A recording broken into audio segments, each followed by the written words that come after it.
دو شخص جا رہے تھے راستے میں، سفر میں تھے، تو ایک جگہ بیٹھے اور کھانا کھانے کے لیے بیٹھ گئے۔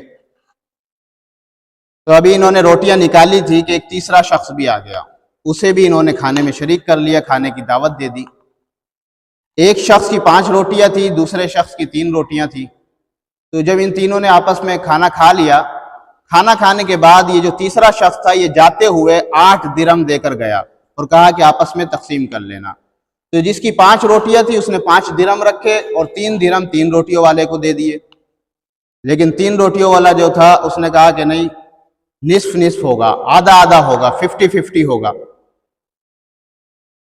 تو کہا کہ بھئی تیری 3 روٹیاں تھی، تو 3 درہم لے لے، میری 5 تھی، میں 5 لوں گا۔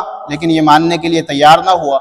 حضرت علی المرتضیٰ رضی اللہ تعالیٰ عنہ کے پاس آئے اور آپ کے سامنے اپنا یہ قضیہ اور معاملہ رکھا۔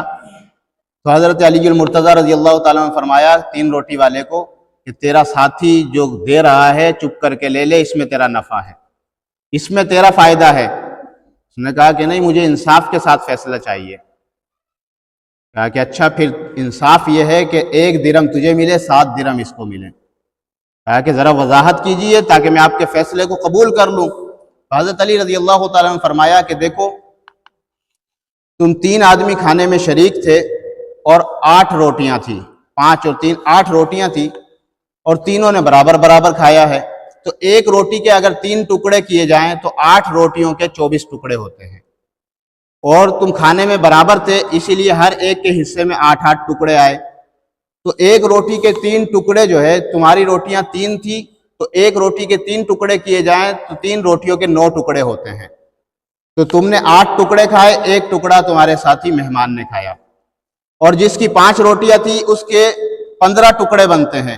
8 ٹکڑے اس نے خود کھائے اور 7 ٹکڑے اس کے جو تھے وہ مہمان نے کھائے۔ تو اس طرح جو ہے تم نے اپنے 8 ٹکڑے خود کھائے، 1 ٹکڑا مہمان نے کھایا، تو 1 درہم تمہارا ہے، اور اس کے جو کہ 15 ٹکڑے تھے، 8 اس نے کھائے، 7 مہمان نے کھائے، تو اس لیے مہمان کے جو ہے 7 کھائے تو اس کے 7 درہم بنتے ہیں۔